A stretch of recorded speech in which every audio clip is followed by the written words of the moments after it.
Get ready with you already?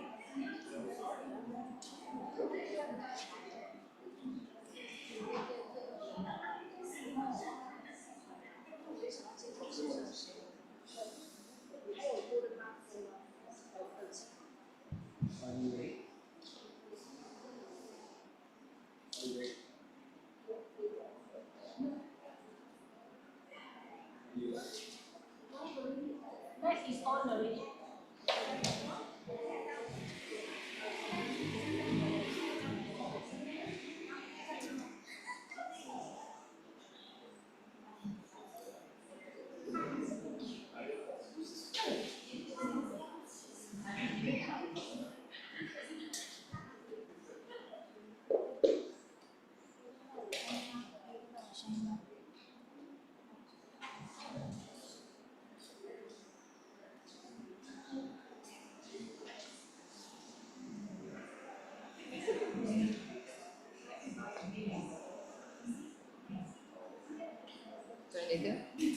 No, that's fine.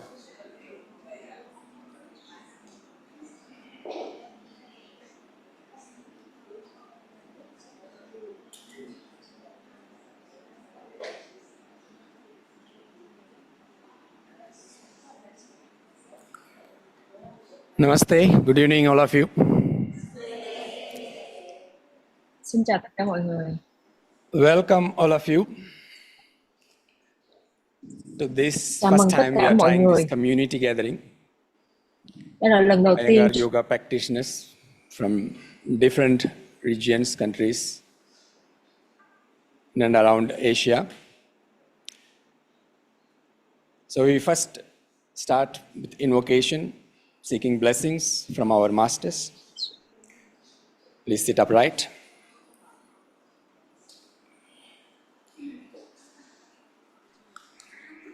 Bây giờ chúng ta sẽ bắt đầu niệm ca cùng với nhau. Palms together.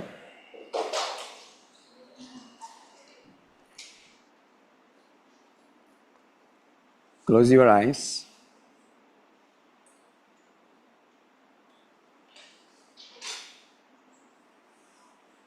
Bring the attention from the outer world to your inner world by observing the breath.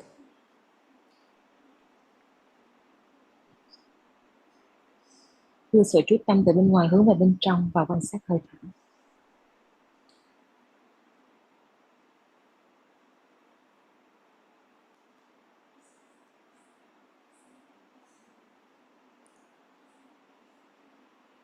Let's invoke Sage Patanjali. Through him, all the masters of yoga to bless us, to teach us, to guide us.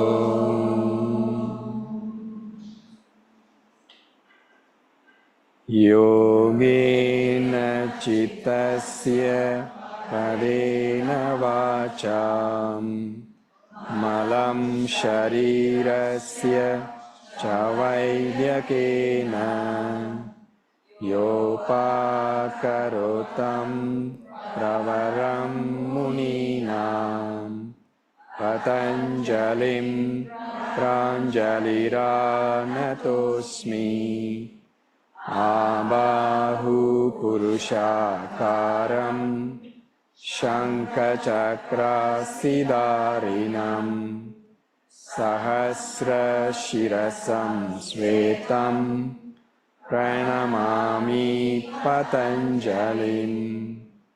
Hari Om.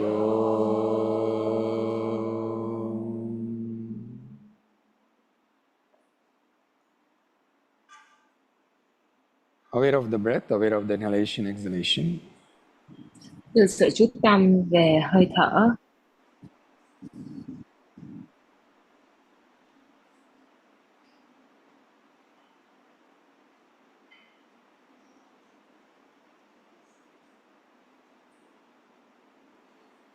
Gently release the arms and open the eyes. Thank you. So, we start this inviting teacher Kathy to light up. When we light up, it's not only to remove the darkness outside, and also to remove the darkness within us. Yes. Please. Go over here? Yes, we go over there.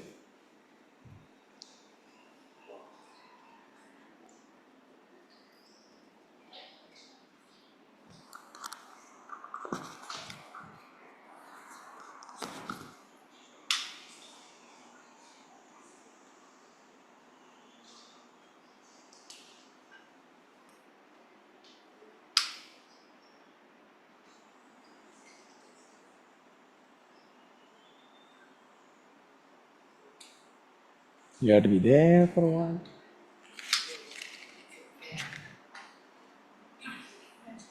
Prema.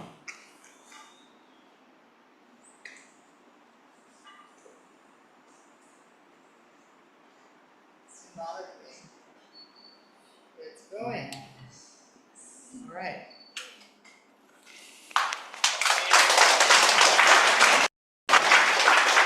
We continue.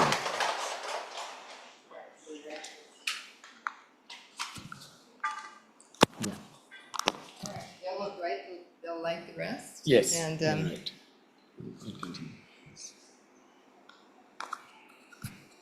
it was like lighting a birthday candle that keeps going out. Okay. So many of you know me. I think all of you know me. I think I know all of you.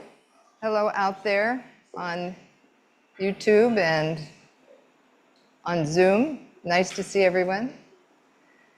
So today we're celebrating bringing all of the teachers together in Asia. I'm Kathy Cook. I'm a teacher in Bali, and I've been a teacher in Asia for 30 or so years. I'm 72, and so I've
athletes, menopause, pregnancy, restorative, and pranayama and meditation.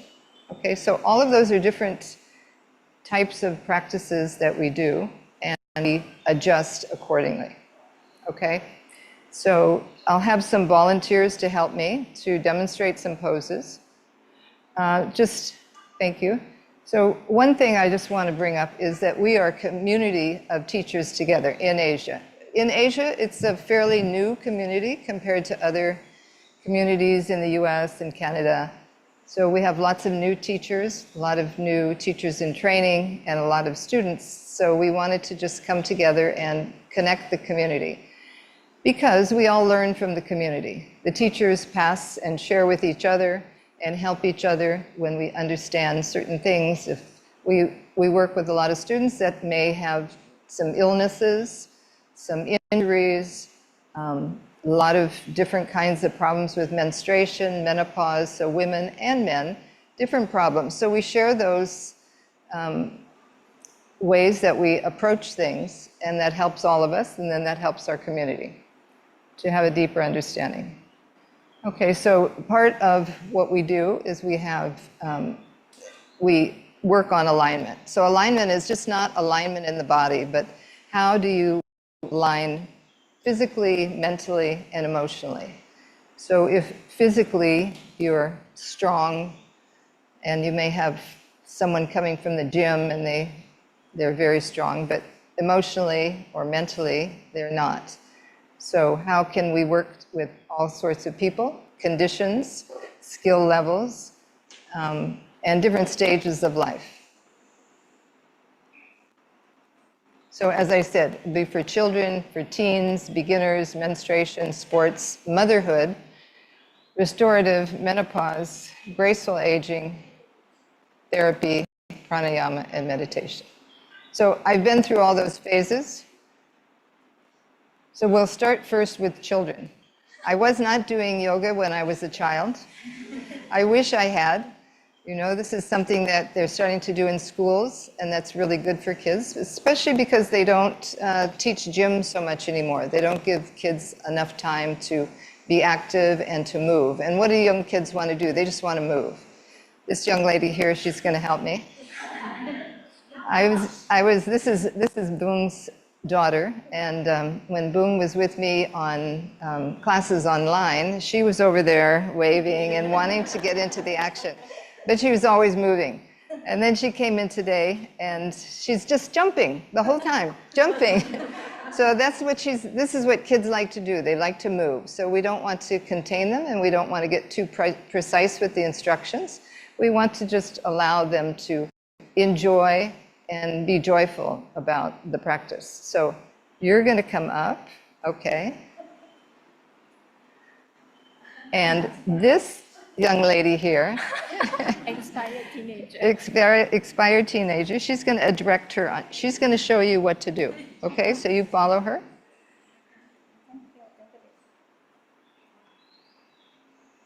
Okay, so you face her, and then you do what she does, okay?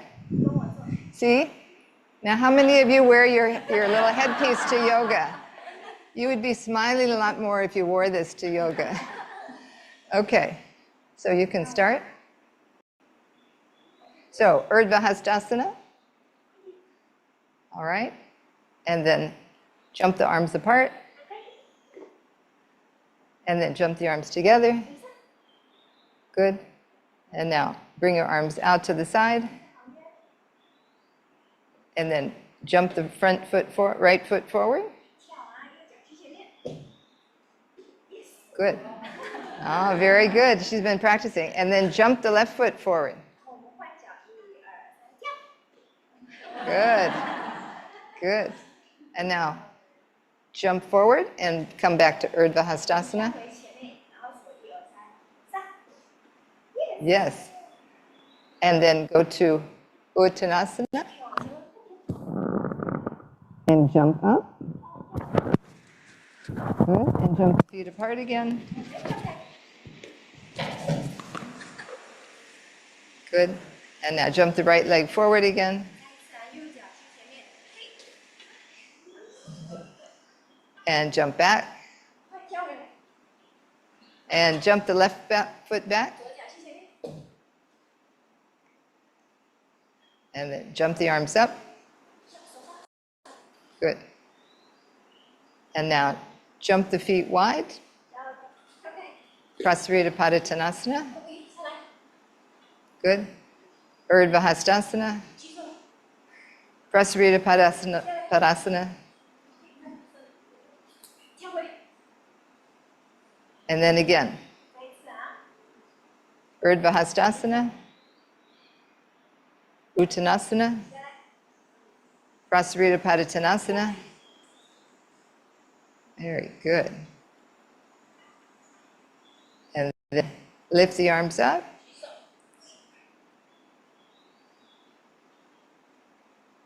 Down again. Turn the right leg out.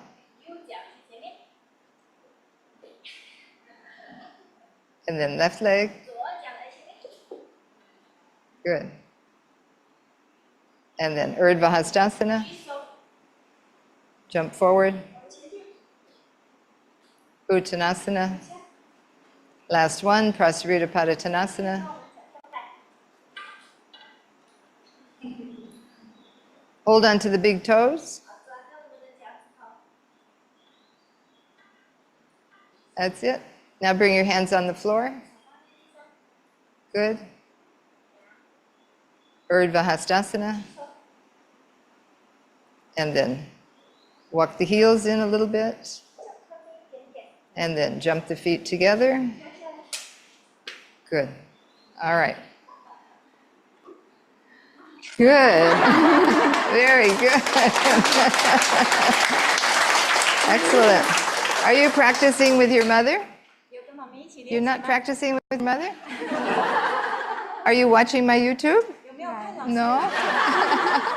How are you doing this? On your own? You're practicing? You use your book and you practice? No. She's a natural. She doesn't even need to study. Did you enjoy that?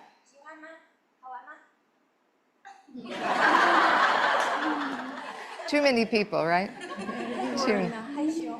Too many people. Okay. Well, thank you very much. All right. Thank you. Xie xie. You can sit down.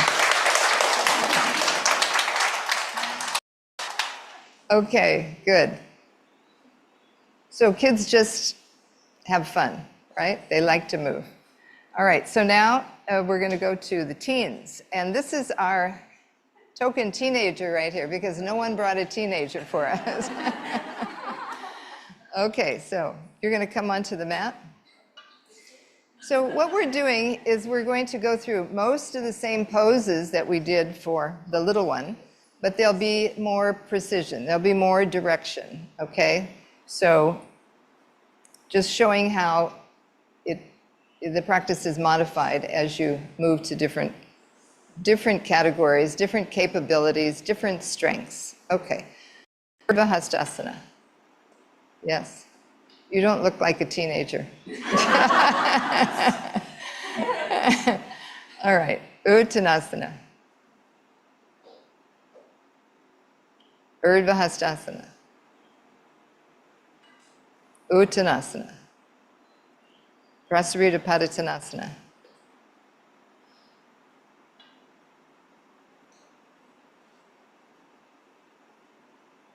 Turn and come into Parsvottanasana.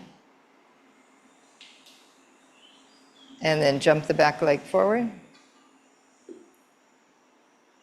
Good. And then jump again. And again.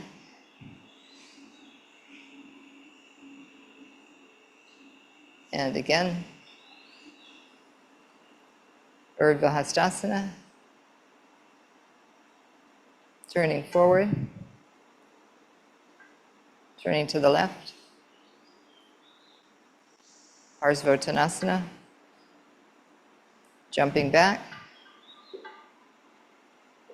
Yeah. No. Parsvottanasana.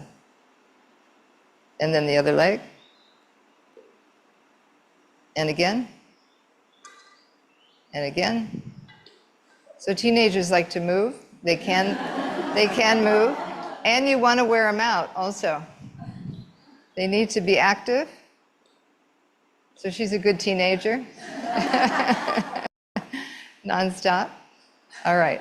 Urdhva Hastasana, turning. Prasarita Padottanasana.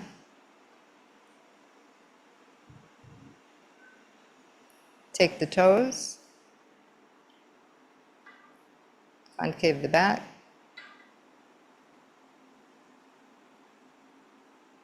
Move the hips forward.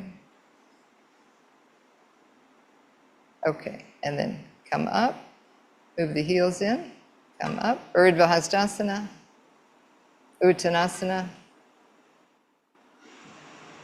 Spread the feet. No, not too, just hips width apart. Urdhva Hastasana. Uttanasana, take the hands back. Urdhva Hastasana. Now take the hands between the legs, take them a little wider. That's it, and come up. And down. And come up. Down. 5 more times. Use your breath.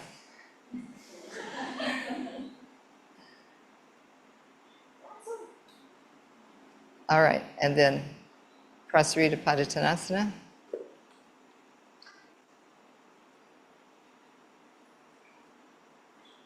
Take your hands forward, Adho Mukha Svanasana. We're giving her a little break. Okay, and then walk back.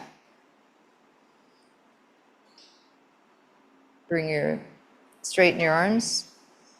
No, straighten your arms underneath your shoulders. That's it. And then walk your heels in, jump your feet together. Urdhva Hastasana. Good. And Tadasana. Are you worn out? I'm teenagers. Does that mean you want to go again? Thank you.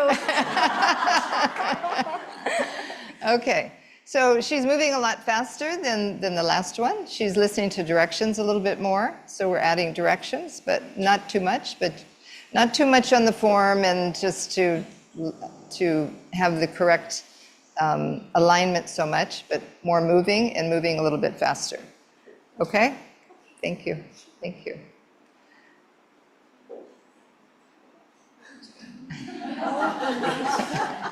And now her other job is to move the screen. Okay, so for beginners. All right, so who would like to be a beginner? Any volunteer for a beginner?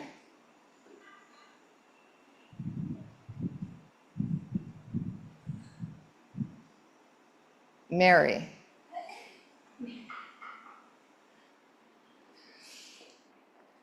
Okay, for a beginner, we may start using things like the belt and the blocks. So we're going to do the same poses.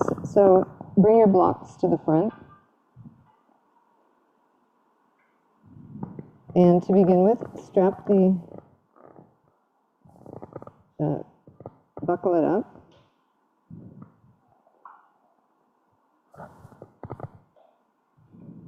So this helps. Okay, am I on? Can you hear me? Everyone hear me? Okay, good. So this strap is going to help Mary to just bring more power into the arms and straighten the arms. And then she'll lift up and she'll press. Okay, so sometimes for beginners, difficult to raise their arms, they don't know the direction. So we use the strap, we use some different tools to help give a sense of direction and to bring some power. So as she brings the arms up, moving the shoulders down, away from the back of the head, thighs back, buttocks forward, and she's lengthening up through the trunk. Now press into the strap. As she presses into the strap, she's going to drop her shoulders, turn around, turn around. So as the arms lift up, the shoulders are moving down, shoulders are turning, and she keeps the connection from the lower back lifting up to help lengthen through the trunk. The buttocks moving down, thighs moving back. So starting from the feet, she's keeping the feet parallel and the feet hips width apart. So in a beginner, the closer the feet go together, the more difficult. So she's taking the feet apart just slightly. Okay. And now take the strap off. And she's going to go into Urdhva Hastasana. So with her feet separated, She's going to bend from the hip socket. She's going to keep that same length that she had with that strap, and she'll take her arms forward and then come back up. Okay, so she can use these blocks to come into Parsvottanasana, or she can use the blocks to come into Uttanasana. So first Uttanasana, so extend. So she's still getting that length, using the hands, moving the thighs back, moving the buttocks back, extending forward. And because in a beginner it's going to be more difficult, maybe the hamstrings are tight, maybe it's difficult to extend the side trunk, stiffness in the back, then we raise the arms up so that there's more availability to lengthen, coming into Urdhva Prasarita straight arms. Okay. All right. So now turn the blocks. Yeah. So stand in the middle of the mat and then come into Urdhva Hasta and then jump the feet apart. Good. And then use that same movement. Now the feet are wider, the legs are wider, so it's easier to go forward. So this Prasarita Padottanasana gives her more space. And then she can take her hands on the blocks and bring the hands underneath the shoulders. The hips are moving forward, but the buttocks moving back, thighs moving back.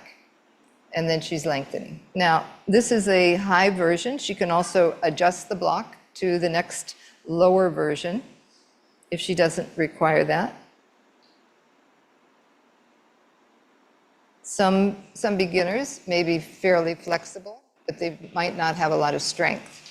So she can even take the block lower. So we have different degrees to use the different props, depending on the person, depending on the body. Okay. And then bring your hands back onto your hips, pressing into the.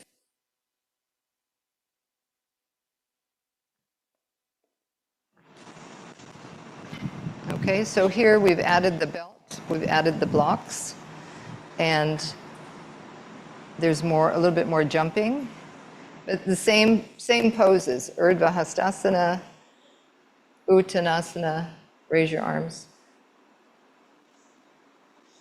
Take your blocks further back. So building from that.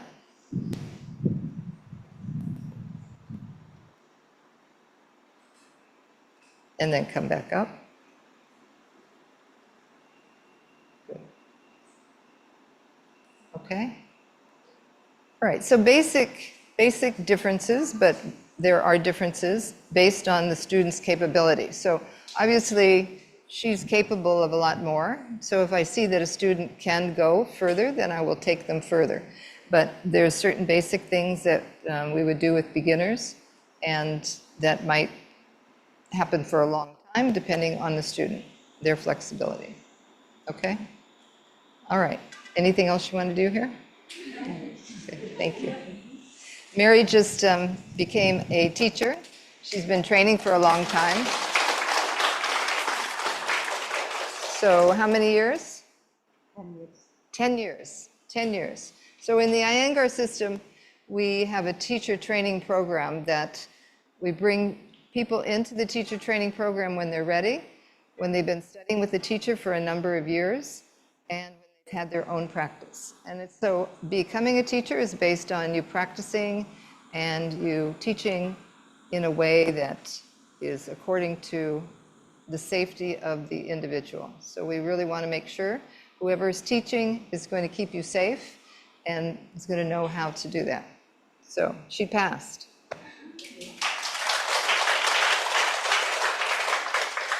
But even when you pass, there's so much more to go. So we have several levels of certification. So we start with the beginning poses and then we develop on from there. So it doesn't mean that you know everything. And as you age, or as you have an injury, you have to start going a little backward, and you have to be humble and see what does your body need and what adjustments do you need. You're not always a teenager. You're not always a young young person, and as you develop, as you start to have menstruation, as you have pregnancy, as you have menopause, as men start to go through what they go through, there's all kinds of variations that need to take place. Okay, so menstruation. So in menstruation, we really like to make sure that women understand about their bodies. There's so many things that are happening that, people just want to get on with life. They want to go to work. They want to go to the gym. They want to do their fast yoga practice. But for a woman, the benefit of slowing down cannot be overemphasized. So a woman needs rest. Her nervous system needs rest. Her uterus, her internal organs all need to have some sort of rest. Some women get a lot of cramping. Some women get a lot of bleeding.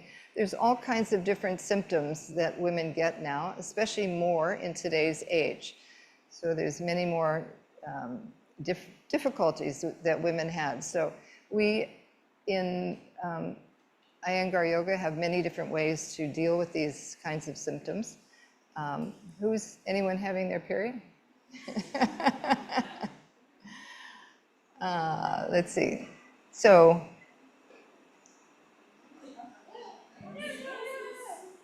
yeah, come up. All right. Fifth day? Okay. All right. So we also ask, in what day of the cycle are you in? Are you in the first day or the third day or the fifth day? Because at different points in the cycle, you might be bleeding a lot more.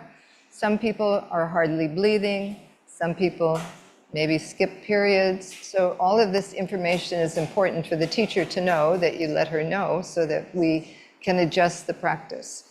When you're having your cycle, you don't want to do any inversions. We do a lot of inversions in Iyengar Yoga because we know that it stimulates the endocrine system and the hormones. And the hormones are what are responsible for the periods and your reproductive system.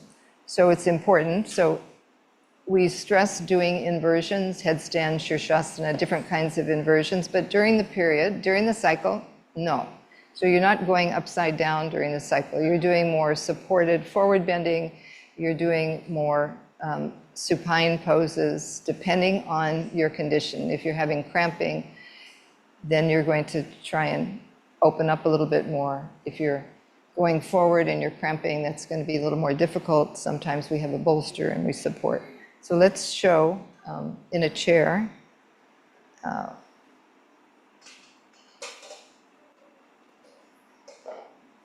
Yeah, go here.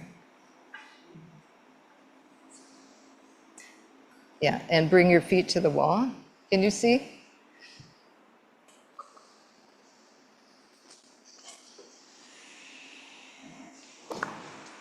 So just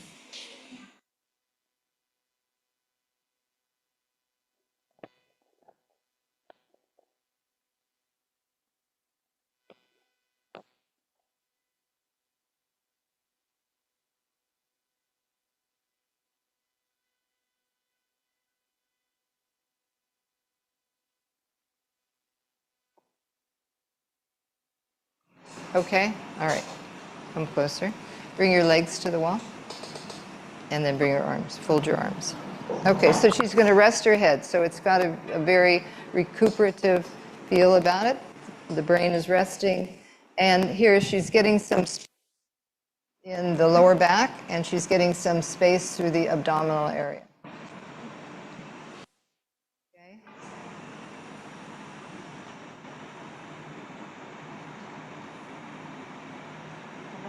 All right, yeah, come up. Okay, now keep your left foot against the wall. Bring your right leg forward, coming into Parsvottanasana. So we also use the wall. So if you're having your cycle, it doesn't mean you need to go to the hospital. It doesn't mean you can never come out of your room.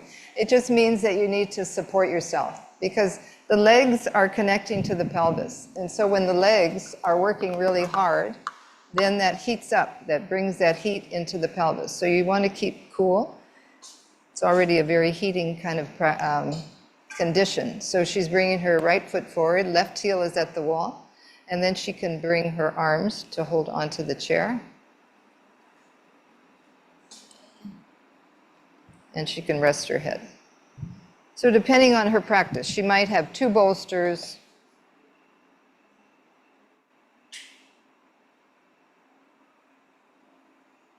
Pressing the back heel, draw the right hip back. And then you can take your hands on the chair, just bend the arms on the bolster. Yeah, and rest. So if you're doing too much stretching also, it's not going to be a good thing. So she could lengthen out, but just to relax the whole abdominal area. And then press your hands into the bolster, come up, and then change legs. How's that feeling? Good. Okay, start with your hands on your hips. Keep your arms down and then go forward. Yeah. And then take your arms on the bolster, change the cross on the arms. So pressing into the back heel.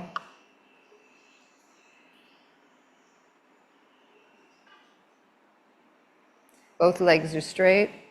Hips are moving back.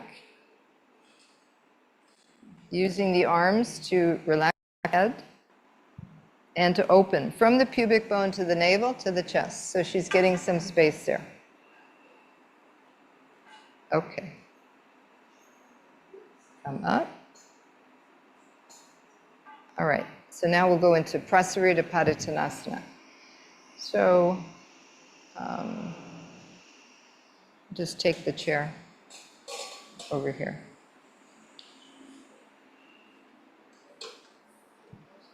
Yeah, and the bolster. So she's going to take her legs wide. You can do this against a wall also, to bring the hips against the wall, legs against the wall, and then take the legs out. So this is the same pose, Prasarita Padottanasana. And then she'll fold forward from the hips. And, yeah.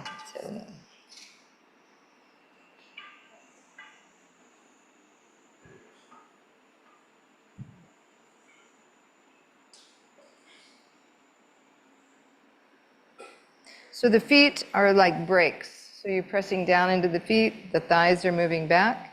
There's a slight rotation on the thigh, so it helps to broaden across the lower back. Also, when you're having a cycle, you can have lower back tension, lower back problems, so this is really nice for the lower back.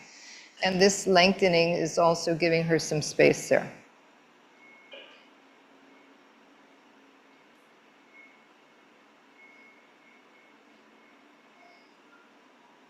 Okay. Are you going to sleep? All right, you can come up.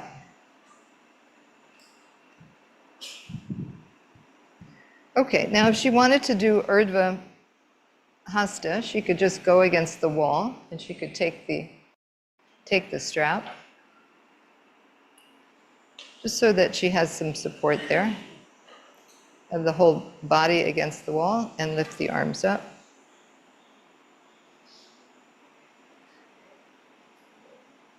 She has this nice pillar here. So you're not doing too much stretching, but you're lifting up. You're lifting up through the diaphragm, relaxing the abdomen, thighs are back.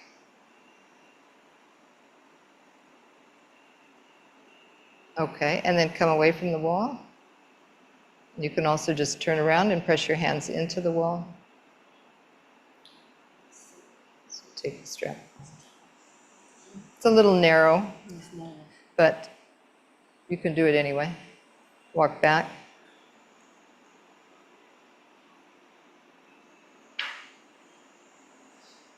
Armpit is opening. If her shoulders are a little tight, she can walk her arms up a little bit, moving her hips back.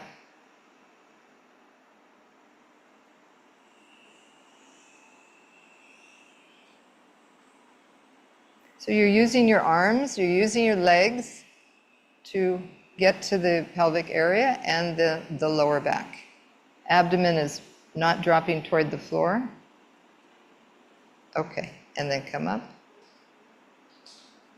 Want to do Let's have you do a restorative one also. Sechabandha. Okay, maybe not. Sports person. All right, she's done. All right, thank you, Yuni. Okay, Meride.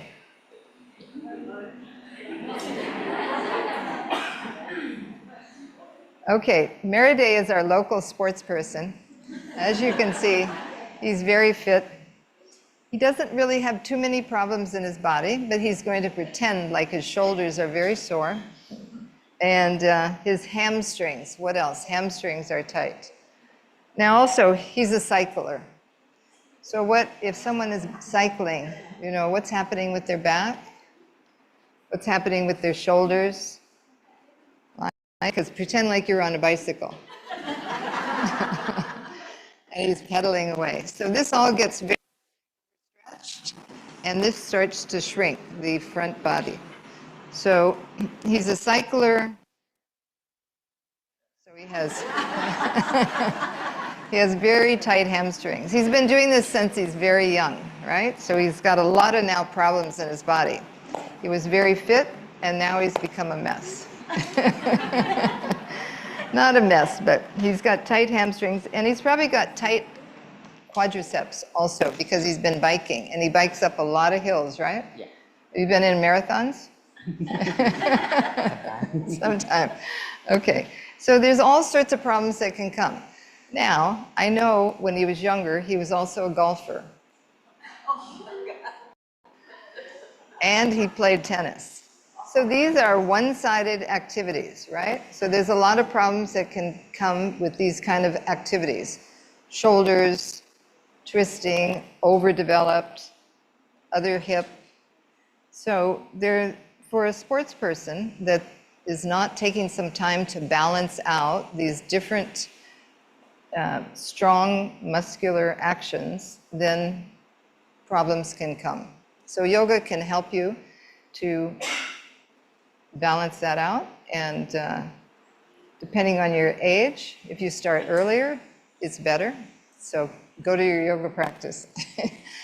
All right, so now we're going to try Urdhva Hastasana. So with stiff shoulders, he's going to have to use his belt when I ask him to bring his arms up into Urdhva Hastasana. Okay, because his shoulders are very tight. Remember, he was cycling. Yeah. All right.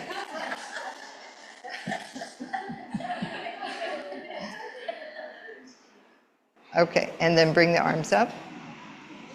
Okay, so you can see it's difficult to straighten the elbows, right? A lot of men and women, but a lot of sports people have this problem straightening the elbows. So when the elbows aren't straightened, it creates a lot of tension in that elbow. So now with that strap, I'm going to ask him to, and see his fingers, so he needs to extend all the way through the fingers, press into the strap, and lift the arms up, lift the elbows up. Use that strap to create a little bit of mobility that he wouldn't normally be able to have. Okay? So turn around. So he's able to drop his shoulders, lift up. Good. Now, if he was really a cycler, he might be like that. So this part of the back needs to move in. So move in, move in, move in, move the arms back, move the arms back. So what we're doing is we want to bring back that space in the armpit chest, and we want to bring back that alignment of the forearm to the upper arm, because when you're just bending your elbows all the time, then you're going to have some problems later.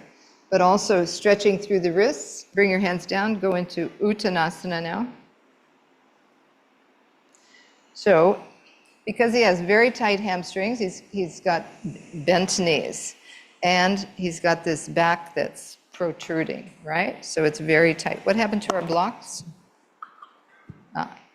Okay, so he's going to need to use the blocks, but the blocks are probably not going to be enough for him, depending. So he's going to need to use the wall. So we can go to the chair or the wall. Let's take the chair next. So take your arms up on the chair and walk your feet back. Keep your feet wide. That's it. So again, we're trying to get that length through the lower back, that extension. And now already, just walking back, he's got to get a little bit of relief in the back.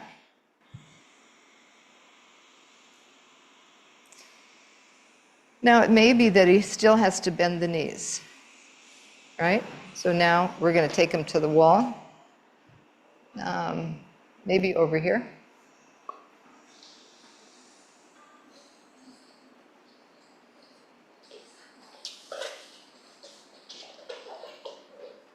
Okay, so take your hands wider, go on each side of the ring, and then walk back.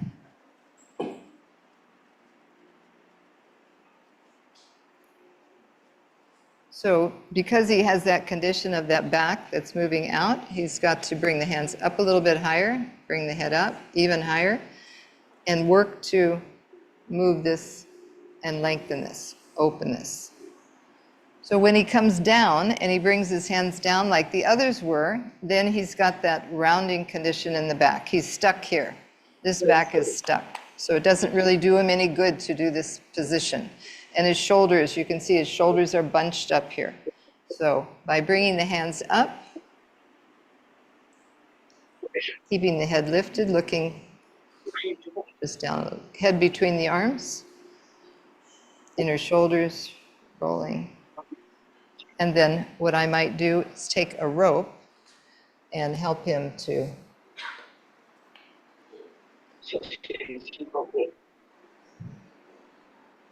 move his thighs back. So there, he's getting a little bit more extension in the back. And I also might help him here to open the back of the knee. So that comes with time, depending on how tight people are. And slowly, one step by another step. Okay, so now let's go to Restorative Padottanasana. Yeah.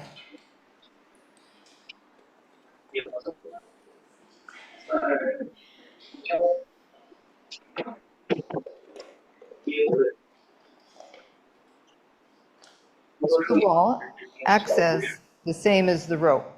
So he would need a lot more support. So he could have a bolster, he could have a chair.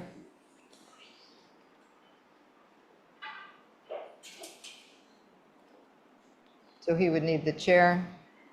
So just having to see everyone's body is a little bit different. Let's put it on the mat. So making adjustments for everyone, depending on their condition. So he's using like I was pulling the ropes back on his, using the press against the wall of the thighs, and then he's lengthening forward. He can take his hands up onto the higher bar, opening.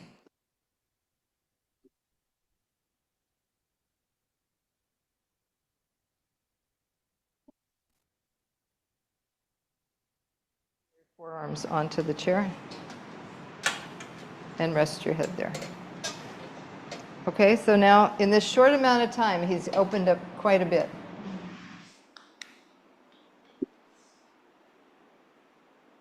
Okay, so different stages, different people, different props, different days. There's an adjustment that needs to be made for everyone. And so that's important to know what your condition is. And so if you're thinking about practicing yoga or you're doing a yoga class, understanding what you need to support yourself. It may be that you don't need this forever, but you need it for a while until your body starts to open up, until the muscles start to soften, until the brain gets the idea of what you're doing. Okay. Marde, are you okay? Okay. All right, good. So sports people, hamstrings, quadriceps, we do a lot of other poses to stretch the hamstrings. Let me show you one of the preparations for the hamstrings, which I'd show you. So come over here.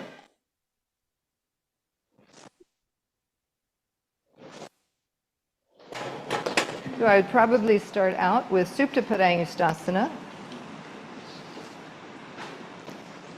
Now, often we do this against the wall, especially for a beginner, because they need to keep that extension through both legs. So imagine this is a wall, put a block there. Good. And then start with your knees bent. Adjust your pelvis, tuck the tail under, buttocks moving down. Broaden through the chest, roll the shoulders under, and then stretch both legs out. Good. Now, just like the thighs were pressing against the wall, and I used that rope, move the thighs down, keep the thighs moving down, keep the kneecaps tightened to activate the quadricep, and then raise the right leg up. And we'll take it. We're going to hold it in 2 hands and bring it onto the heel. So with tight hamstrings, often they're walking like this, and it's pulling on the lower back. So in this position, you can bring the strap on the heel and connect the leg down into the hip socket. Now, if he had tight hamstrings, he's probably not going to be able to straighten that leg at 90 degrees. So he's going to come maybe a little bit further. Everyone can straighten their leg at some point. So straighten your leg, even if the leg is straight here. So you first start with a straight leg, firm the leg up, extend the calf toward the heel, pull the strap, and press the heel away to absorb the femur bone into the hip socket. So the left side and the right side, you can feel that balance on the left and the right. Okay? So now if he could go higher, let's say he'd been practicing now a year and he could already bring his leg up, extend from the calf to the heel, relax your hands, that's it. And while you hold the strap, you want to move the shoulders down. So you're holding the strap in such a way that you're getting the lift of the chest. So the shoulder blades, which are in the back of the body, are lifting up toward the chest, collarbones wide, and you're pressing the shoulders down. So now you still have the length through the trunk, and you're getting the length through the lower back. Okay, change sides. So someone with tight hamstrings should do this every day. And Uttanasana. Spread the toes, lift up through the heel. As you hold that strap, press the heel up, move your shoulders down. So here he's not at 90 degrees. Now after a year of practice, he's at 90 degrees. He's a very fast learner. And now he's been practicing even longer. And there are many possibilities. So as we move from beginning stages, beginning poses to other poses, we have to go through the fundamentals. We have to go through the foundation. Even though your mind says, I want to do that, your body might say no. And then you have an injury, right? So sometimes your body says, I want to do that, and your mind says, no, we're not doing that. Not today. Okay, do the other leg, just so you have some balance.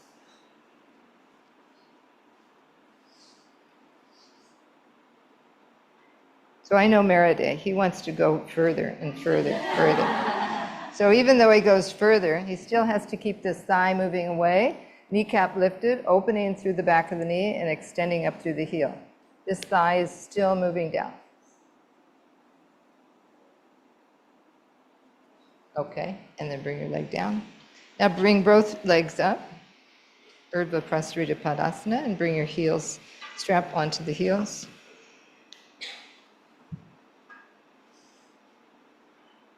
Okay, so this is a lying down version of Uttanasana, Dandasana.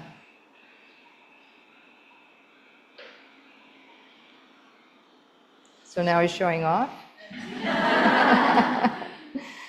Okay, so in this position, the thighs are moving down to the pelvis, the abdomen is moving down, the shoulders are moving down, and you're getting to get that openness through the back of the knee. You know, we don't straighten our legs very much. If you think about it, the knees are always bent, you're sitting, they don't straighten. So we need to get used to using the muscles to activate the thigh, to open the knees, and to lengthen the hamstrings. Okay, good. Thank you, Meriday.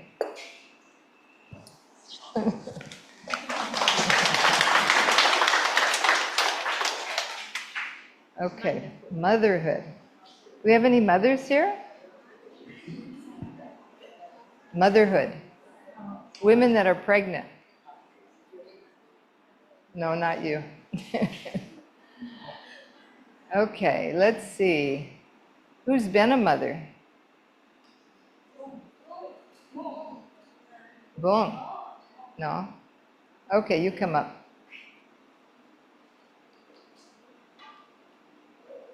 When was your last child born? 20 and 5. Last child, right? Yeah. 2025? 20. No, that's in the future. Are you having another child? Are you thinking about being pregnant? No. Okay, so 2005, Yeah. 2005. Yeah. Yeah, okay. So your child is almost 20. Yeah. But my body is still not Still not recovered. Still safe.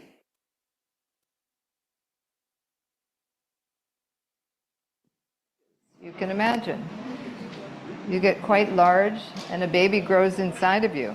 And it's, it can be difficult to give birth or it can be difficult to recover. There's all kinds of maybe mental aspects as well as physical, physiological. So to recover. So when you're pregnant, you have to take care to make sure that you're making space here. You're making space in the pelvis. So some of these postures that we did when we went forward and went into Uttanasana, those things, as with maybe your period at times, you're not going to be able to do. You need to make sure that you have some space. Okay, so take your feet, you'll start, your feet are wider, yeah? Good. And then you're going to, let's have a chair in the front, yeah.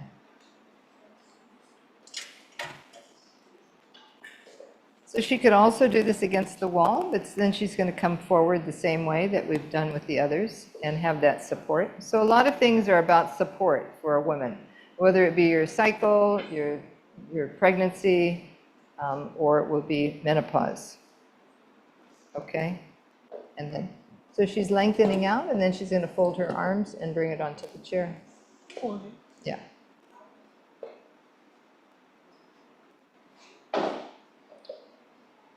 Okay. So come up. You can have that bolster. I don't want one under her. No. So sometimes we'll take, for the cycle, we'll take a couple bolsters and we'll lay over the bolsters. But since she's going to have a baby and she has something here, we're not going to bring anything on the abdomen. Okay? So you can come up, have a little bit more support.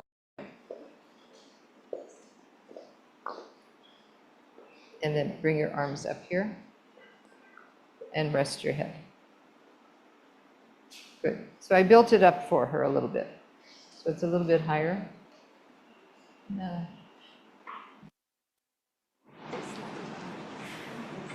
Lift up.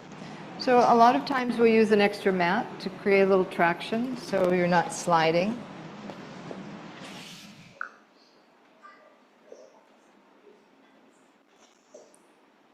Okay, so when a woman is pregnant, this feels very good on her back. It's again spreading across the lower back. The thighs are moving away, and there's some space here for the baby to move down into. Because you can imagine how heavy that is. So there's a lot of heaviness in the back. We do some gentle twisting for pregnancy as well. We're not showing that today, but there's all sorts of different poses that we do for different conditions. Okay, come up. Now take your legs wide, Prasarita Padottanasana. Spread them. Yeah. and then go forward.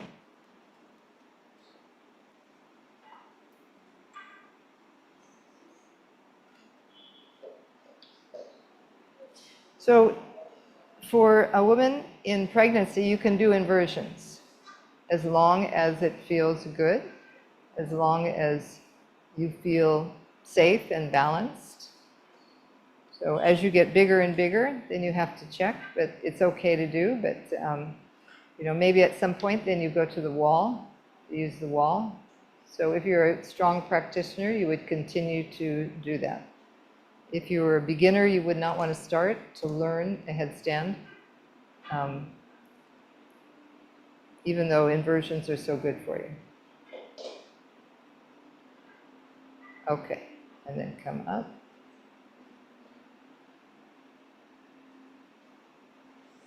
Good. So, let's see, what else? Yeah. I think, yeah, it's enough. Yeah. Okay.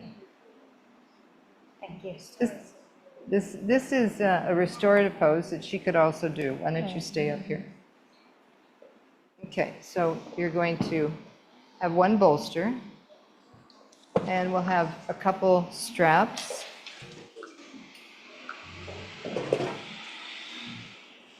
And depending, you can either use 2 blocks or a couple blankets. So we'll use the blankets.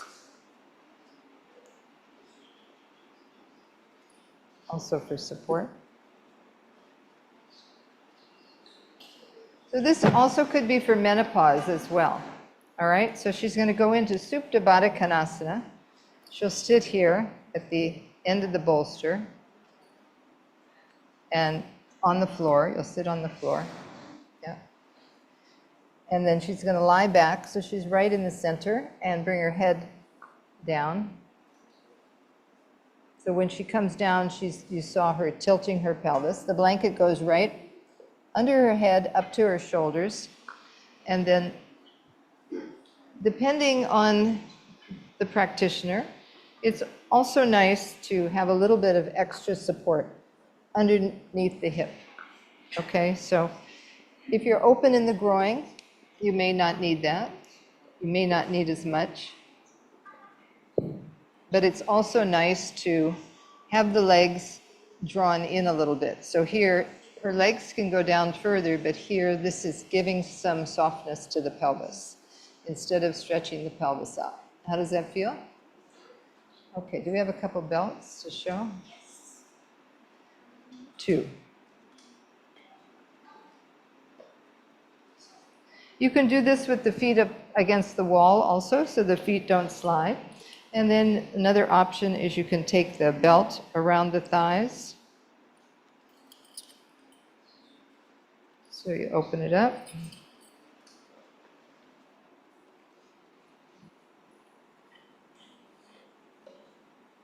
Sometimes we put the belt around the waist and around the feet. But if you have enough belts, using 2 belts is a really nice way to support the legs. The buckle not being on the skin in the center. Okay, so now she's able to just relax. So this is a very restorative pose, whether you're having your period, whether you're pregnant. If you're pregnant, it's an okay pose for you to do as long as you're a little bit lifted. So you wouldn't want to be flat on your back. There's some nerves that get pressed from the weight of the baby. So having a little bit of height is good. How's that feel? Yeah? Yes. Okay, now the thing about laying over a bolster all the time, it's something that you want to do when you need to, but you don't always lay over a bolster. You need to also be active in your practice and build strength as well as resilience. So here she's able to mentally relax and restore herself, but then at other times she's going to be up and doing a more active practice. So restorative is to quiet the brain, quiet the nervous system, to bring some openness to the heart region, and create some space through the abdominal area for all of the organs. So this is for a restorative practice, but it's also when you're having your cycle, it gives you space here. You hold a lot of tension in the abdomen, so by just allowing that breath to move, she can then relax that whole area. Anyone else want to try a restorative pose? Yeah, so this lady is also in menopause. Ongoing. Ongoing. So you could use this for a menopausal pose as well. And then we're going to take her in this pose. Often in menopause, there's a real heaviness for women with the diaphragm and with the breathing. Can be a lot of anxiety.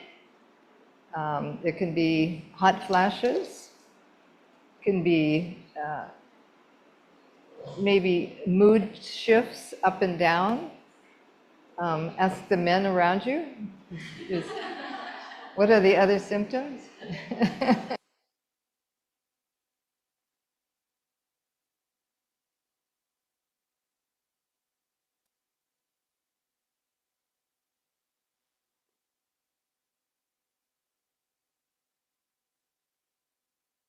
Maggie. Okay, so you can come up. Maggie, you want to show this next one?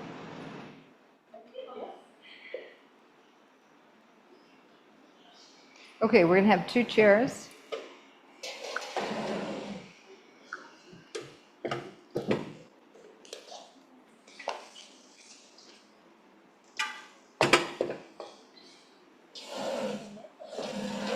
We'll use that in the back, so that's like a wall. And then a bolster.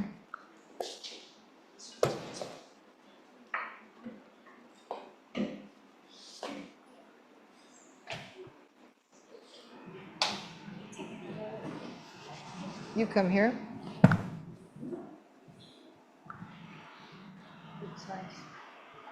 And we'll get 2 bolsters here.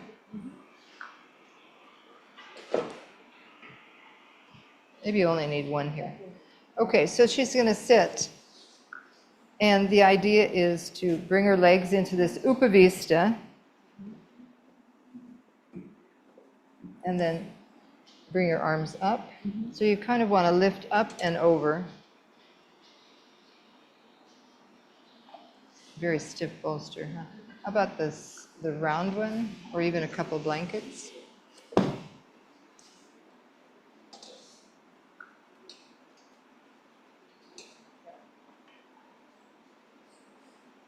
Okay, take your head back and see if that's enough. No? Let's take 1 roll. Nice. Okay, so I've rolled it for her neck. That way she can rest her head. Her shoulders are resting. And she's got her arms kind of hooked there so that here she's getting a nice lift here. You feel that? Mm-hmm. So it's making some space there. She can breathe nicely and she's got her legs extended. Thighs are moving down. You want to do that one next?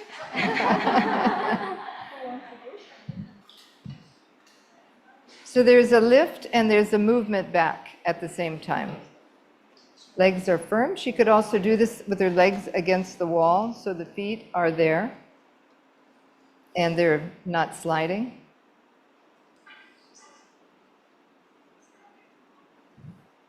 The buttocks moving down, lower back is lifting up, middle back is lifting up. So she's got this lift here and lift in the chest, thighs down.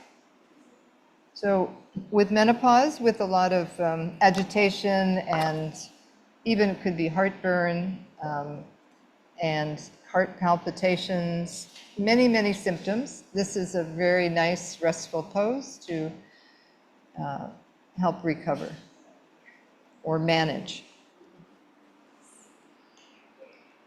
And there are many other poses that we can do for this kind of condition. So, yeah, so I had a long time, and you can just stay and enjoy it. You want a longtime student. She was having a lot of mood swings and a lot of anxiety. And by doing a restorative practice and doing these kinds of things, she was able to feel balanced. So it's all about finding a way to come into your body, to relax your mind, and feel that the body is your friend and it's not your enemy at those times.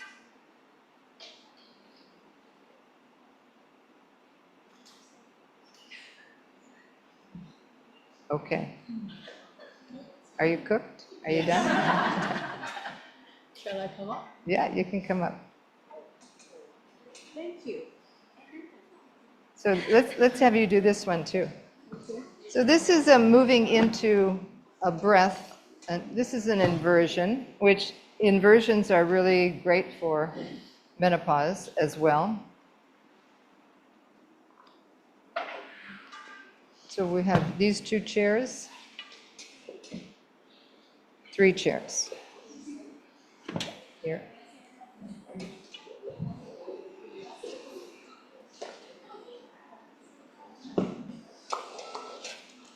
So put it here, the chair rail this way.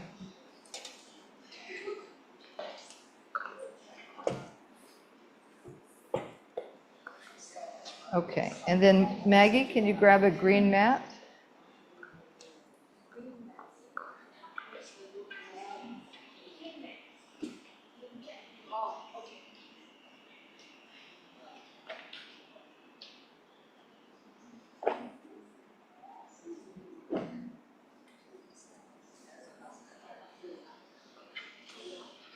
And one more bolster.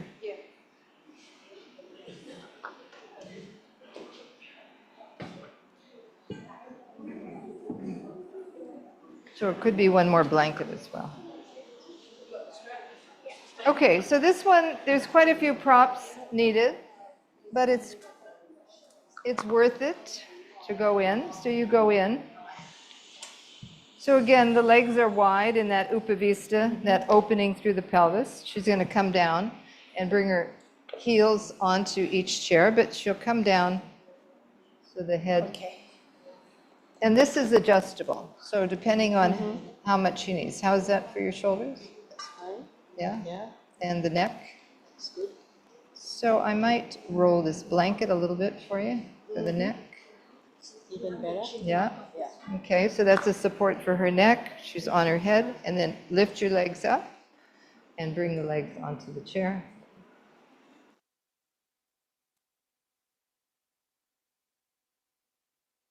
Restorative pose where she's opening here through the pelvis. She's able to stay. The lower back is getting support and it's resting. And then at the same time, she's getting this length. Always wanting to make that space, especially could be spasming or palpitations, headaches, many, many things. But this is a very relaxing position. And then we put the strap here so she can keep her feet pressing into it to keep the legs so they don't fall in. And she can get that length and connection of the legs to the pelvis.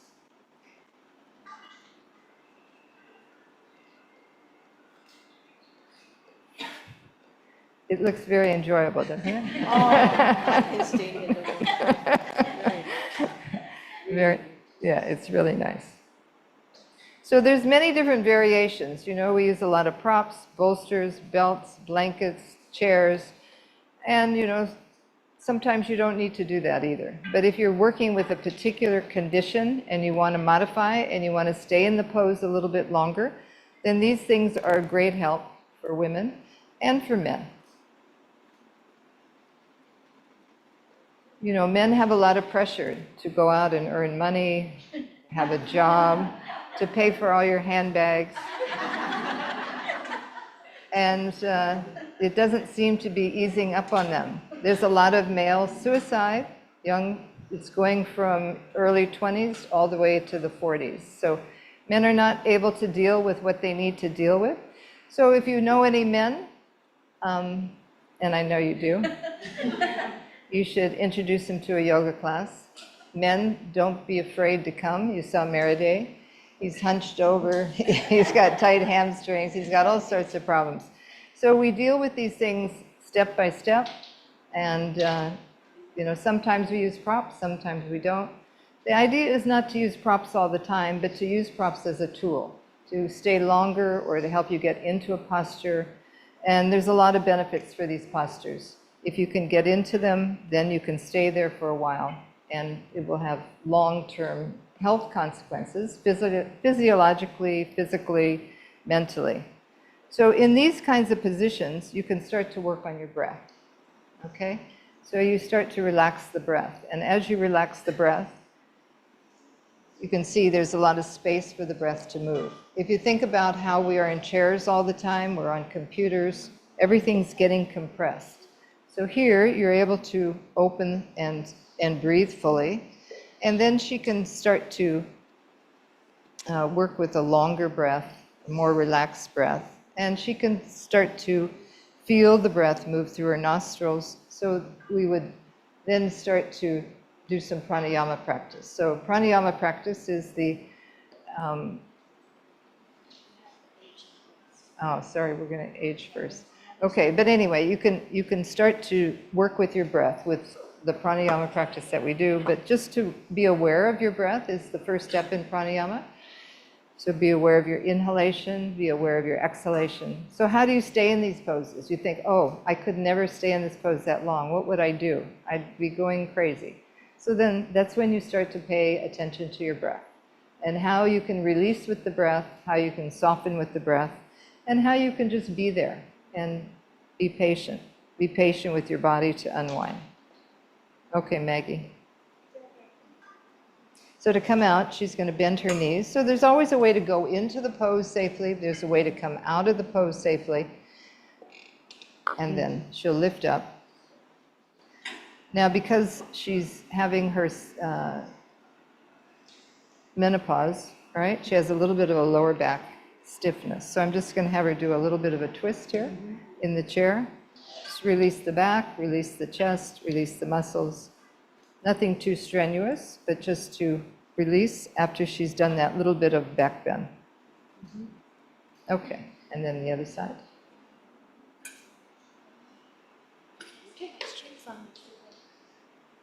Question from the student.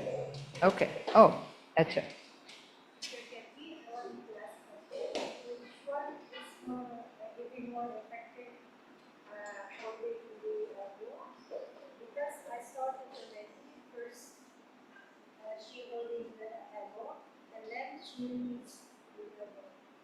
Well, it really depends on what you're feeling in the pose. If you're holding the arms and you're too tight and you're not open here, then maybe even taking your arms to the side and having your arms completely supported. Sometimes we do that. Sometimes you could bring another chair over here.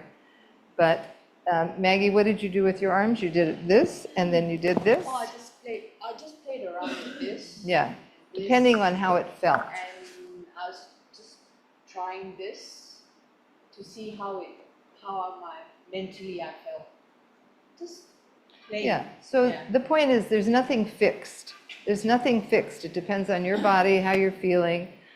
And to be curious, really, to be curious to see, okay, if I have my arms this way, how does that feel? Okay, if I put my arms this way, now you're going to get a little bit more space here. And if your shoulders are tight, that might feel a little bit better, right? And if they're too tight, like this. Yeah, with the arms supported. You're welcome. Aging. Who's our aging lady now? Where did she go? Oh, here you are. Okay.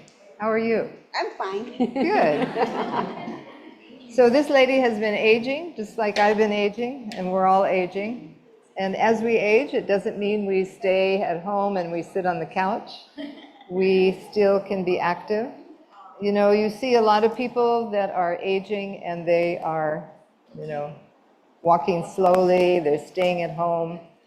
But I don't think she is. No, No? No? Not at all. not at all. So are you practicing yoga for a long time? 11 years. 11 years. Okay, so she's practicing. How old are you now? 75. So she's, okay, so good. So she's strong. She wants to be strong. She wants to be healthy. And so she knows she can't stay at home and not do anything. So you've been have any problems in the body? Yeah, frozen shoulder, hip sore, leg sore. Okay. That's about it. So these things come. And has yoga been helping you? Yes, Yes. Okay. definitely. All right. Well, good. So you had frozen shoulder. How's your shoulder now? It's been 3 weeks, so it's okay now. But Okay. 3 weeks. Let's give you the belt and look at your Urdhva Hastasana. Okay? So some aging people are not going to be able to lift their arms. But this aging lady who's been practicing yoga, she is able to, let's see what she does.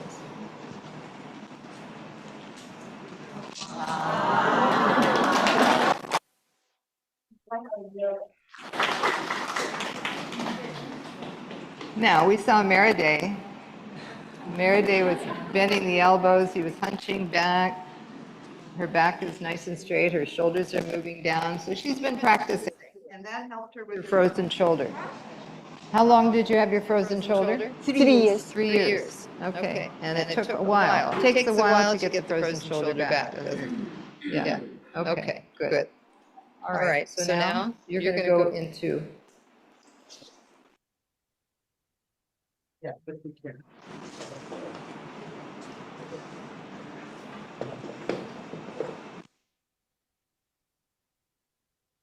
Take the strap off. And then you're going to go forward. Hold on to the chair rail. Good. Beautiful. Extending your arms. Thighs moving back. Lower back widening.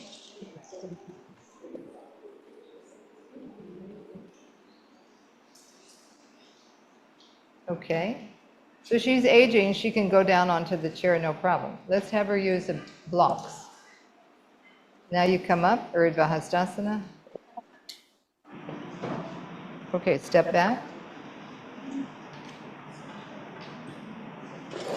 So see, if I had an aging person here that wasn't practicing yoga, maybe she's not going to be doing this. But since she can, we're going to do it. Lift your arms up, Urdhva Hastasana, and then come forward, bring your hands onto the blocks. Concave the back first. Good. Now see, her elbows are naturally wanting to bend, so she wants to take the blocks lower, doesn't she? She wants to take her hands on the floor. Very good. So as the hips, the thighs move back, hips move forward, you want to keep the weight on the front of the foot and the back of the foot, and then get that length. Pressing the fingertips down, she's doing a little concavity in her back, which will help to lengthen the front body. Okay, now take your hands to the sides of the feet. Now see, she's showing off now.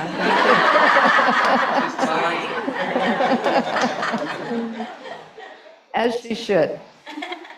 Okay, bend your elbows. Release your head down.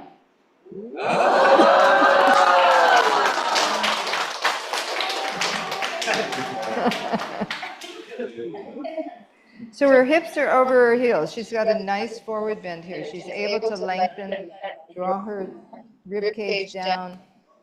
You can see her hands on the floor. She's pressing her hands down to keep the shoulders lifted up, away from the back of the head.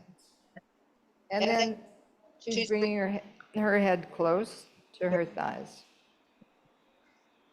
Good. Now walk your hands back, out, walk your hands out. She doesn't want to come out. Are you stuck? Okay, now come into Prasarita Padottanasana, legs wide. And come to the back of the mat. Take your legs wide. Bring your heels out a bit. Okay. Now bring your arms back into Urdhva Hastasana, reaching up. Okay. And then fold forward, extend. Bring your hands down underneath your shoulders. Again, concave the back. Look up. Hips forward, thighs back. Walk your hands back. Walk your hands back. Okay, bring your feet in a little bit. Allow yourself to drop down.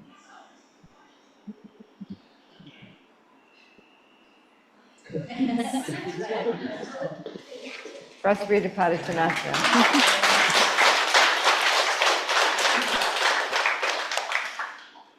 And then, so this is not normally what we would do with aging.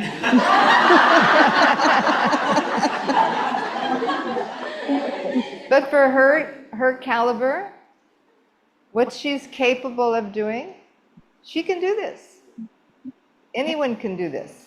Any age, 80 years, 85, 90, inversions, headstand, no problem.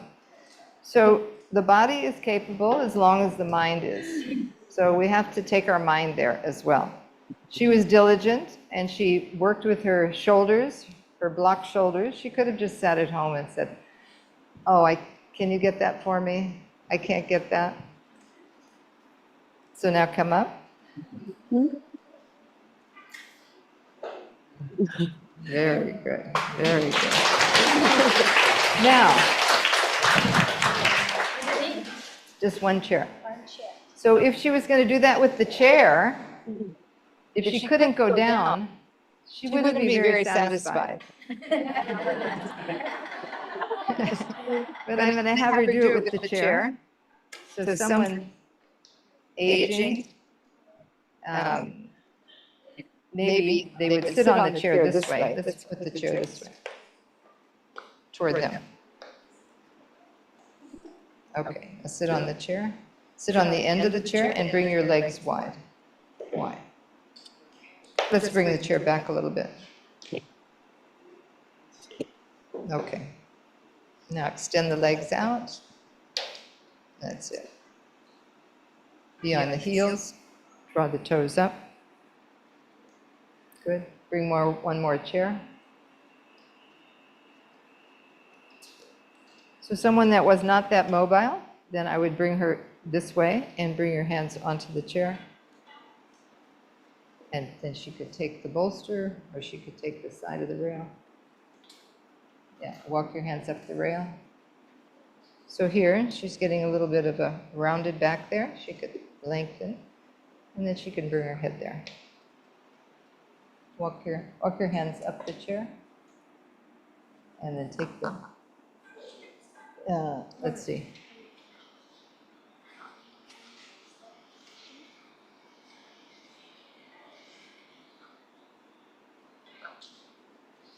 Okay, lift your head, come up, come up. Bring your forehead there. Okay, so make a little space for her nose so she can breathe. Okay, so an aging person may be able to do this, may not be able to do this, but this is moving toward that. Okay, and then come up, bring your hands onto the, and now bend your knees.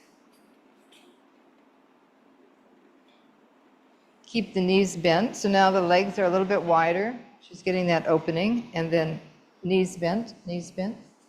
Okay, and then go forward.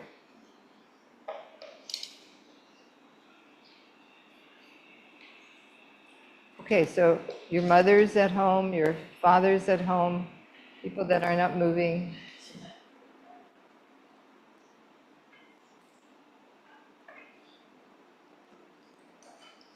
Okay, and come up.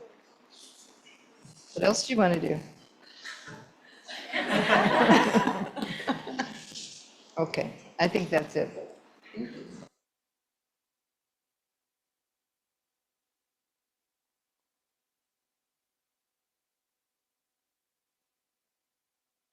Happy lady. She had She has no wrinkles on her face either. Happy every day. Yeah, so she's happy to wake up every day and be alive and breathe. And so you have to appreciate those little things every day as you age. That, yeah, you're just keeping track of what's going on. All right, good. So yoga therapy. We'll show you an inversion. So this is, there are different kinds of chronic conditions that people have, and these are a group of aging practitioners as well. And this inversion is very good for you. You're going upside down, topsy-turvy, the blood circulating in the thyroid, the heart, and it's very relaxing. Who would like to show that? Yeah.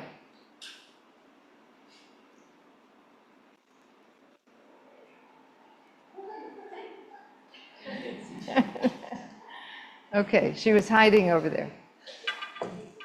Okay. Yeah, Sarvangasana.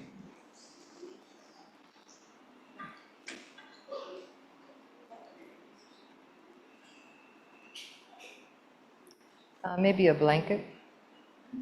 Yeah, we'll take one more blanket.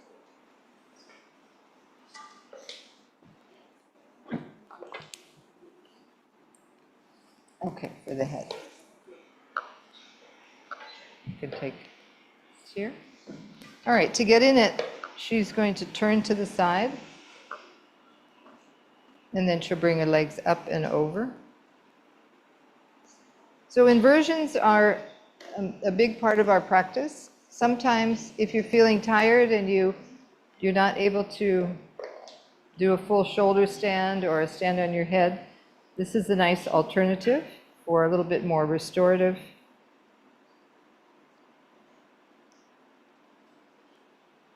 So the back of the neck goes there.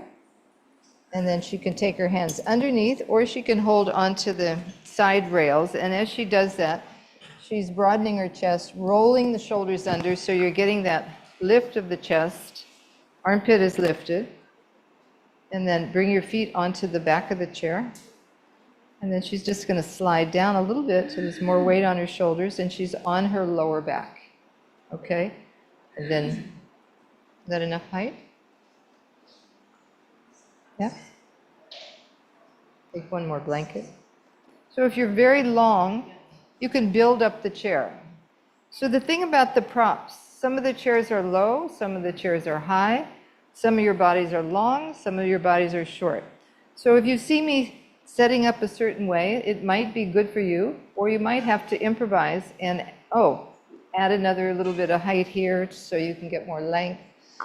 Add another little bit underneath your head because it doesn't feels the bolsters too thick. So bolsters come in different sizes, chairs come in different sizes, and you all come in different sizes. So you adjust. Toes are wide, lengthening up. And then you can close your eyes in this one. So here, there's relief for the heart. So the heart is usually having to pump up. Now it's just naturally moving down with gravity. So there's a sense of relief for the heart and spreading in the chest and in the pelvis. All your reproductive system, your digestive organs are usually getting tight. You're sitting, you're compressing, maybe having cycles, prostate, whatever it may be. So here, you're able to allow everything to just release in a very supported way. And then in this position as well, you can start to come back to your breath. So your breath is then with you, your inhalation, your exhalation, relaxed breath, relax the brain. You don't have to think about anything, you just be there. Unless, of course, you are not in a comfortable position. If you're not in a comfortable position, you come out and you take something that is going to make you more comfortable. Okay, so don't ever stay in a position where you feel like it's not exactly the right position. So you be curious and find a way to be in the position until it feels good. Are you okay?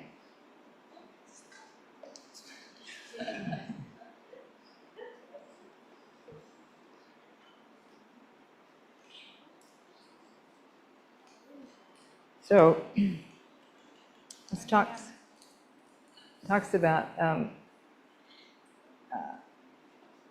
so this any kind of rehabilitation. This is one way, but if you have some knee injury, we might work with or arm injury, shoulder injury, work with your arms with straps so that you're getting this openness in the chest, which you can see she's doing the same thing there in this position.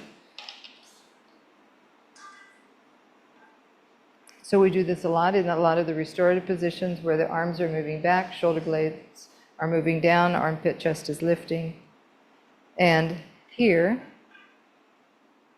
we start moving toward pranayama.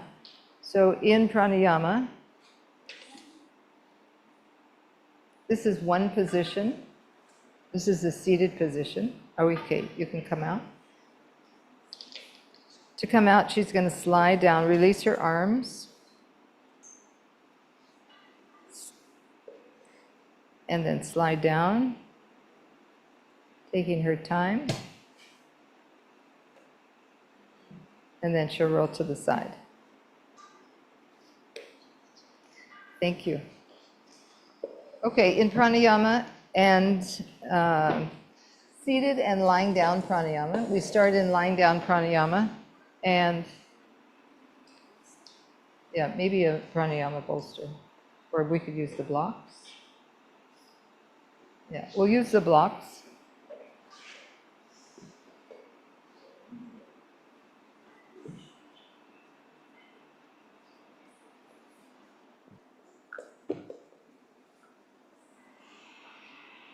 Yeah. You lay down.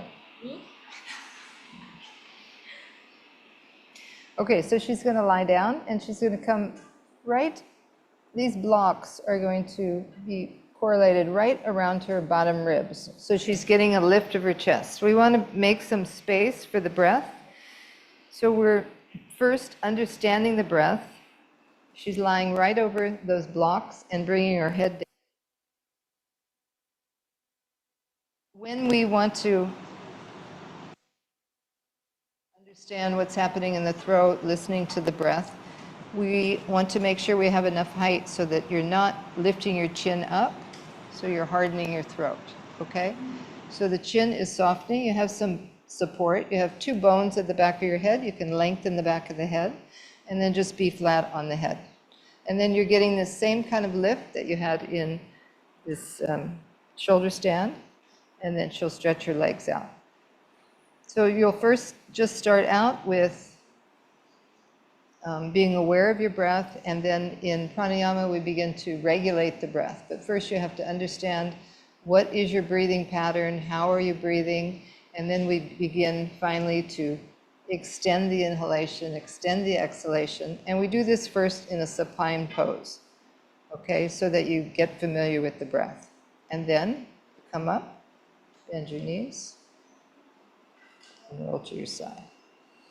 So we're not going to do the practice. Someone will be going over that later. There's actually a whole week session of pranayama.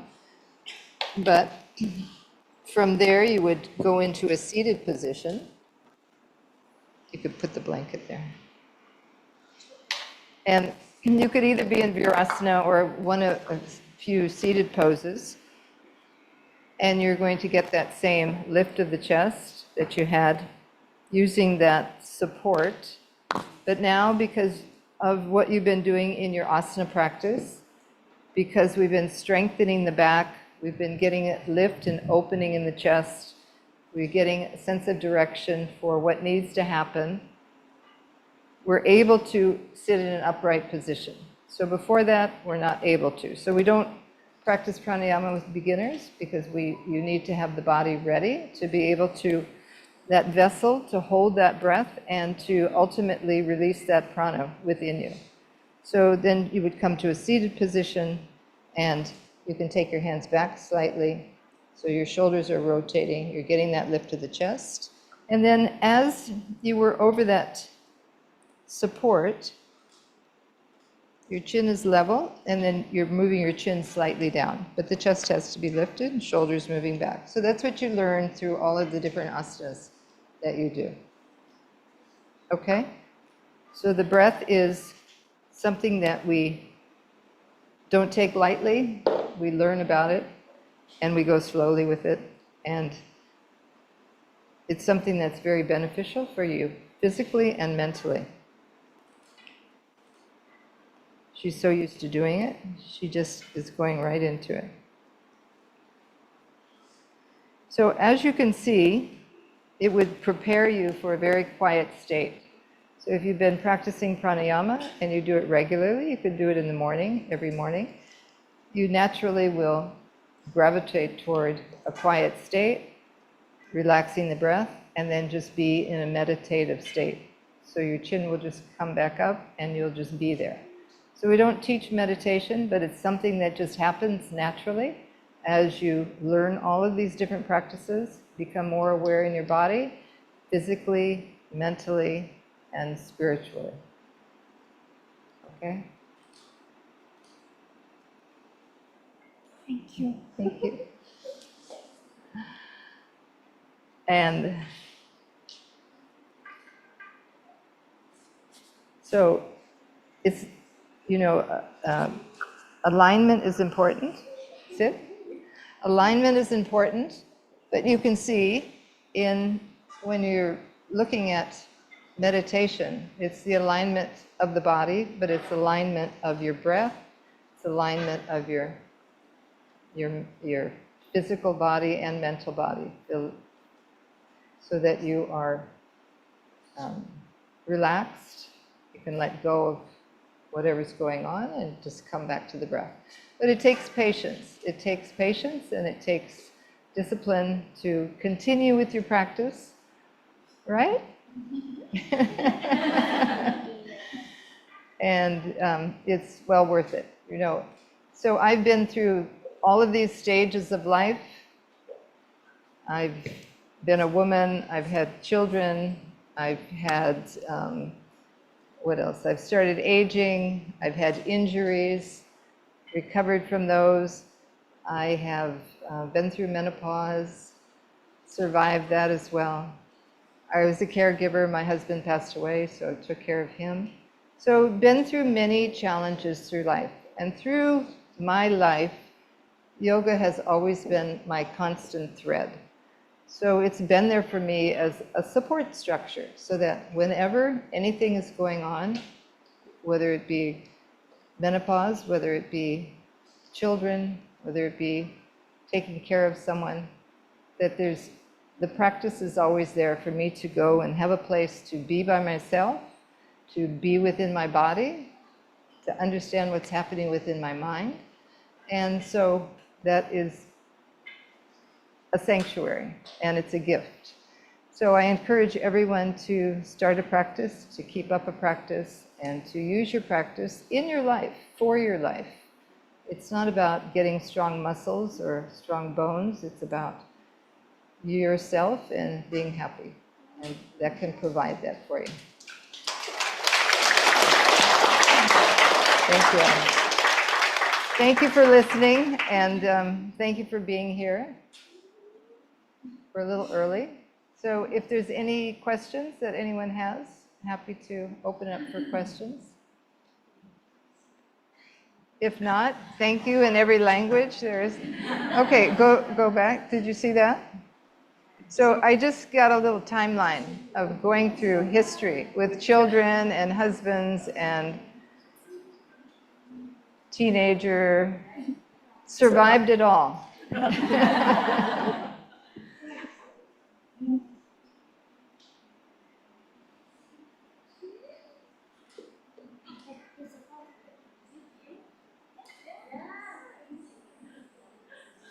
So, anyway, no questions?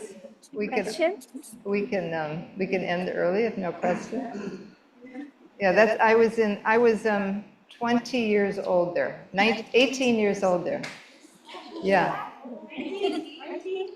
18, 19. I was 2 in that first one. And then I was in my 40s in the one with my husband, and then giving birth. That was to my second daughter, that was 32 years ago. And there she is next to me. She's now 32. And then my son is 42. So, how do you live through 2 teenagers and all these kinds of things? Have a yoga practice.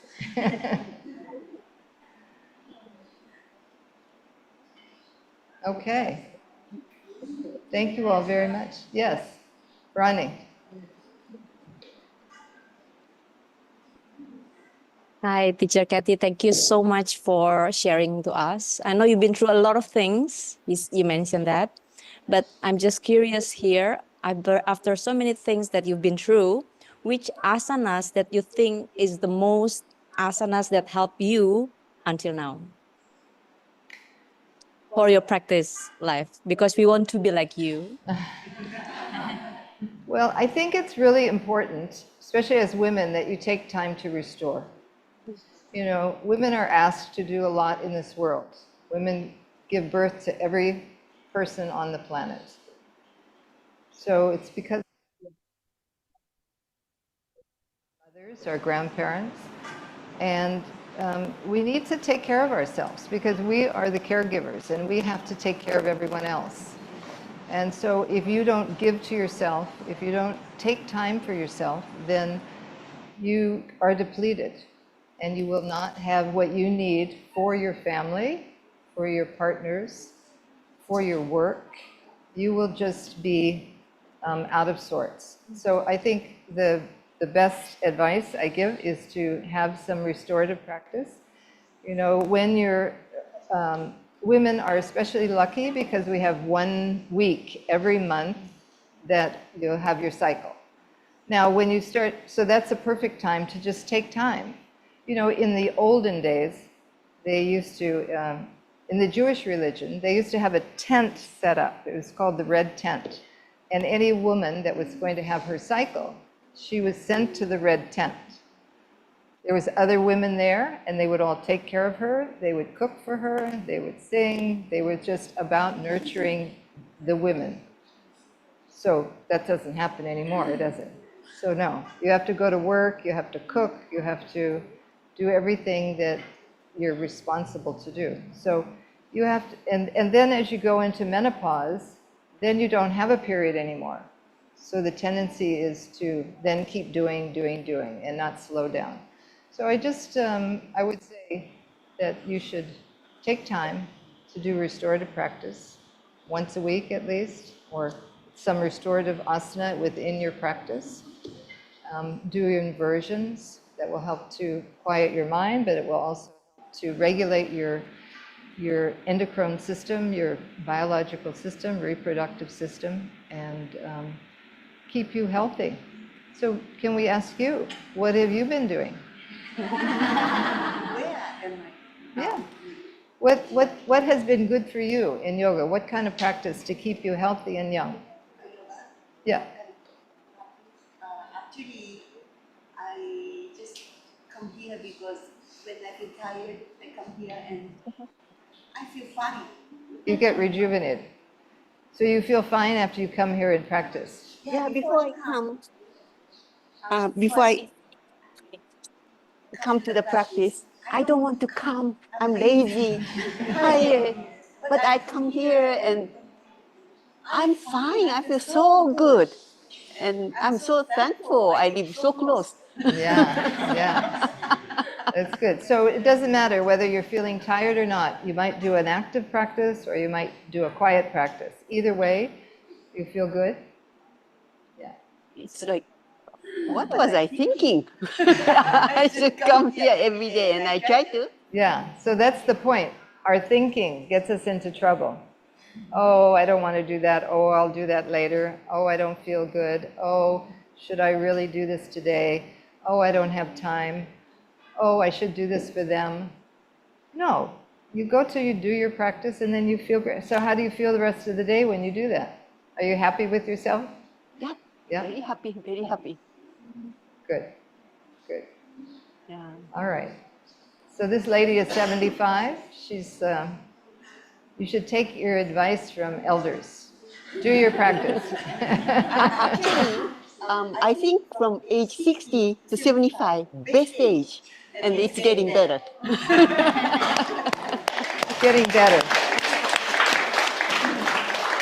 Do you have a family you take care of anymore? My husband has Parkinson's disease for 10 years, but I push him. So he doesn't become wheelchair ridden. That's good. That's good. So do you bring him to yoga class? He used to practice here, but he cannot anymore. Okay, but you have some ways you can modify it with him at home. I showed you some things today, the chair, sitting in the chair. Yeah, I try to do the chest opening, things like that, but he doesn't listen to me. Men don't listen to women. Well, you know, more men should listen to women because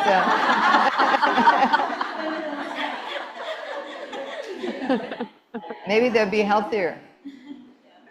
Yeah. So yeah, listen to women, men. Women, women bring more men to a yoga practice. And you know, men need to do restorative also. Yeah, they need to relax. So this man here, you've been coming to yoga? Yes. And how old are you now? Excuse me? How old are you now? I'm 51 now. 51. Okay, so what is it about your practice that you love the most, that's helping you the most in your life? Standing. Standing postures. So that's good. And so what's Because the effect? give me more sweat in standing pose. I want to You want to lose your belly. make my belly small again.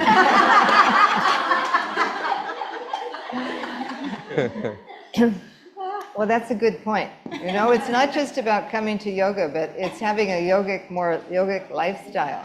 Yes. So going to bed early, sleeping in a dark room, not being on your gadgets, eating healthy, eating way before you go to bed, having these healthy lifestyles is important.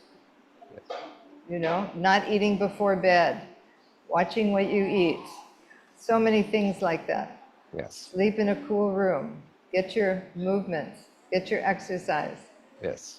So what happens with the standing poses? You just sweat? You could go to the gym and sweat. Why do you come to yoga class and sweat? No, it's different. Now, how is it different? When we do the gym, the heartbeat is too high. It's too high impact. But when I'm doing yoga, especially in the standing pose, get sweat without high heart rate. Yeah, So it's not really exhausting for me. yeah, that's good. So it's more like a zone 2 training where the heart is moving. You're activating the heart, but it's not pounding out of your Yes. chest. I used to play badminton for 30 years. So I already, for high impact sport already, done. No more. Yeah. So It's good to breathe. It's good to do some jumping if you want to do some jumping, but you don't have to do it for the whole class. yes, Yes. there is also replace my old sport like badminton. I used to jump, and also in standing I have the jump, but not too high. Not too high. Not too high. Stay off the rings. Yes. Okay, well, good. And do you ever do a restorative practice?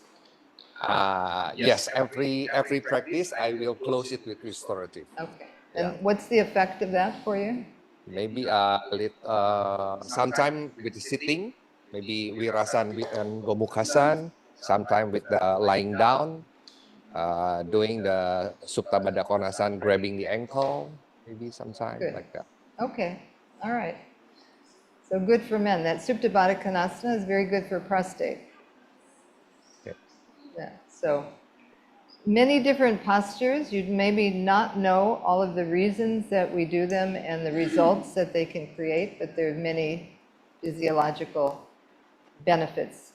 And the Iyengar family, BKS and Gita G and Prashanti, they've kind of shown the light on what's possible because they worked with a lot of people, they worked with a lot of props. Guruji came up with the props that were needed for everyone. So already there's been a pathway, there's been a road set. And so we're very fortunate to be within that community and know what those kinds of things are. So it's, yeah, it's great. Okay, I think I'm done.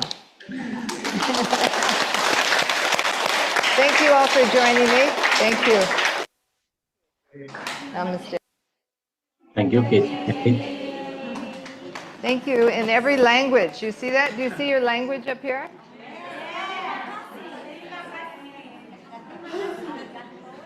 Merci beaucoup. Grazie. Danke.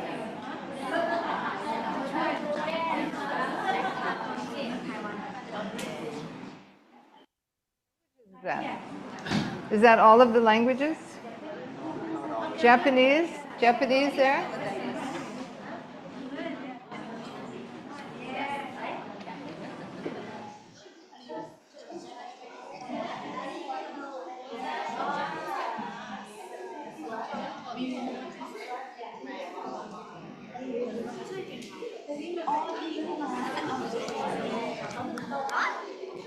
Thank you all.